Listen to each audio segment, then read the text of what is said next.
அனைவருக்கும் மதிய வணக்கம். அடுத்து நம்ம பார்க்க போகிற யோகம் யாருதுன்னு பார்த்தீங்கன்னா சுகர்ம யோகம். உங்களுக்கு யோகி வந்து செவ்வாய், அவயோகி கேது. இவர்கள் எப்போதும் தர்ம சிந்தனை உடையவர்கள். இவர்களுக்கு நல்லது நடக்கணும்னா சூரிய ஓரையில் சொத்து பிரச்சனை ஏதாச்சும் பிரச்சனை இருந்தால் சுகர்மம் யோகத்தன்னைக்கு வரக்கூடிய சூரிய ஓரையில் நீங்கள் பேசுனீங்கன்னா உங்கள் சொத்து பிரச்சனை எல்லாமே முடிஞ்சிடும். சரிங்களா?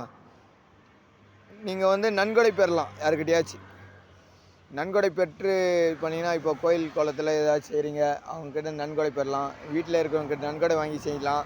அந்த மாதிரி செஞ்சிங்கன்னா உங்களுக்கு சக்ஸஸ் தான். அதுக்கப்புறம் பார்த்தீங்கன்னா கஷ்டமாக இருக்குது அப்படின்னா நீங்கள் ஜஸ்ட் உங்கள் ஆஃபீஸையோ இல்லை வீட்டையோ சேஞ்ச் பண்ணி பார்க்கலாம். அடுத்த ஊருக்கு சேஞ்ச் பண்ணி பார்த்தீங்கன்னா உங்களுக்கு சக்ஸஸ் தான். சரிங்களா? ஐயப்பன் வழிபாடு பண்ணலாம். திருப்பட்டூர் சிவன் ஆலயத்துக்கு சென்று வந்தீர்கள் என்றால் உங்களுக்கு யோகம். நல்லா புரிஞ்சுங்க. உங்களுக்கு யோகம் வந்து திருப்பட்டூர் சிவன் கோயிலும், அதுக்கப்புறம் பார்த்தீங்க அப்படின்னா நீங்கள் வந்து ஐயப்பன் வழிபாடு, இது ரெண்டும் பண்ணிங்கனாவே உங்களுக்கு சக்ஸஸ் தான். நான் சொன்ன விஷயங்களை மறக்காமல் செய்யுங்க, சக்ஸஸ் பண்ணுங்கள். தேங்க்யூ, நன்றிகள்.